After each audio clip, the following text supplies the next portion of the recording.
So, welcome everyone. Thank you for making it against the odds for many of you. And some of you start the days very early at 4 or 5 o'clock to do an 80-mile journey that normally takes 45 minutes and can take 4 hours on a day like this. So thank you for coming.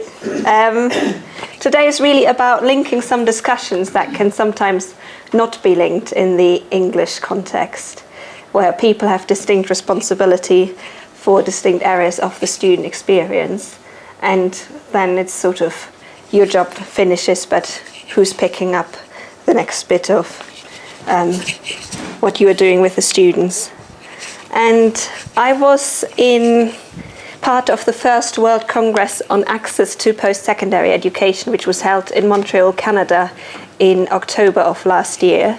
And that was a very interesting experience, and it's interesting to be exposed to different discourses in different countries.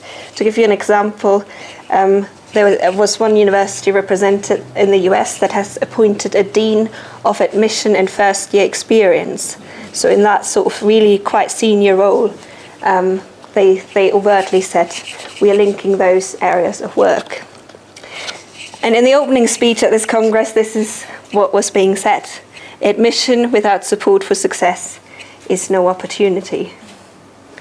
I'm probably preaching to the choir here, or you're probably not surprised to see that quote, but it can sometimes be that these things are not interlinked. And I also wanted to share this picture with you, which is actually a picture I took when I was wandering around Montreal and McGill University. It's the First People's House. Now, I guess when I went to school, we called them Indians. So First People of Canada are a minority, and they are underrepresented in higher education. But what Canadian higher education institutions are doing increasingly is to provide a dedicated space at their universities for those people. And you can probably think of arguments for and against that sort of approach.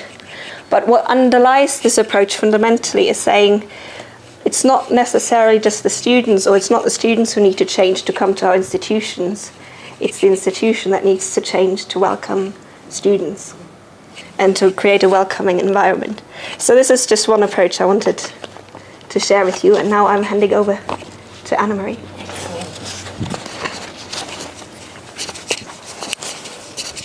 So I think it's really interesting today that we've co-convened a conference where academics and practitioners are coming together, because I think that's where we're really going to have valuable discussions, and certainly that's been one of the most refreshing things about working here at King's as head of widening participation, getting to work with academics and connect with some of the issues that they're encountering and the practical issues that we see on the ground with the students.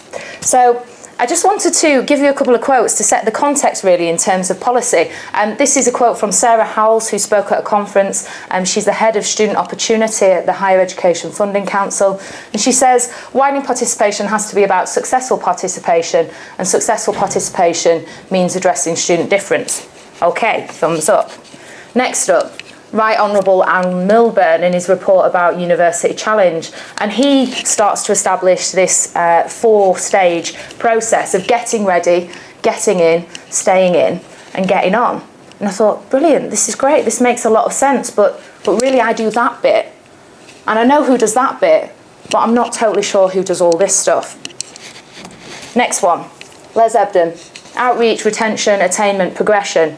A different way of saying the same thing, that there are these clear student life cycle stages, and that the real value is going to be when we can link them together for widening participation students, also students in general.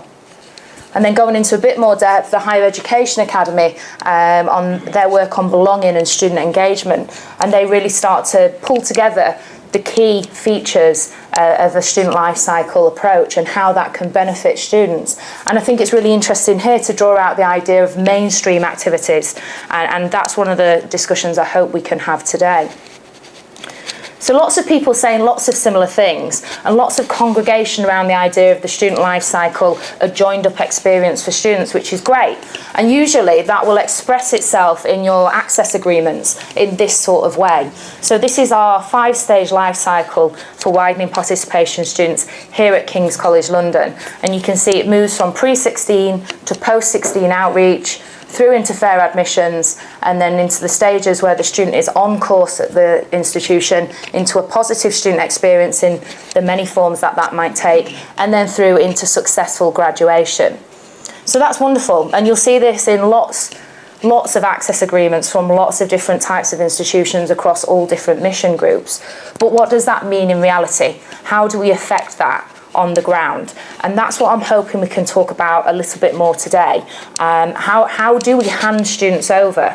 What is the process we go through to make sure that the student I work with here in stage 1 is still connected here when they leave our institution and hopefully go on to successful employment?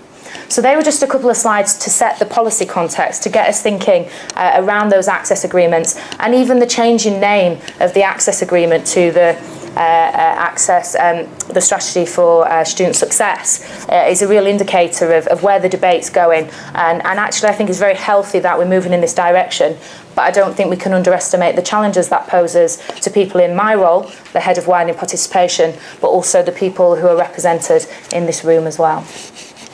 Okay, so this is how the day looks. And Anna can chip in. So obviously we started with a quick welcome to set the scene really, and then we'll move through our case studies 1 to 5. We'll have a quick wrap up. There'll be a chance for lunch and to have some more discussions at lunch. And then for the breakout session, we actually think we'll stay in this room together because the numbers are down a little bit. We think it makes sense to stay as one group, but maybe divide down the middle to theme our discussions. Quick break for tea and coffee, and then for the panel debate we'll be joined by the Director of Admissions here at King's College London. I'm really pleased that Sarah Curtin from the National Union of Students will be joining us. Sarah's been doing some wonderful work on the lived student experience and was also previously the widening participation coordinator at Manchester Students' Union. And also Alison will be joining us on the panel. Now Alison is the director of the Extended Medical Degree Programme, and that programme's been running for about 10 years here at King's, and it's a programme that engages with students prior to entry and supports them throughout their 6 years here at King's as a medical student. And I think it'd be really great to extract all of Alison's wisdom before she goes off to a new role at the college. And then finally we'll have Sue and our other rapporteurs report back in terms of, is our second rapporteur? Oh, you're there. Wonderful. All of our rapporteurs are here to draw out those key themes, those key learning points that we can take away, and maybe the ones that we'll want to do a bit more work on as we leave the conference today. And then there is a short drinks reception if you want to join us for any final discussions. So, Anna. Well, thank you very much.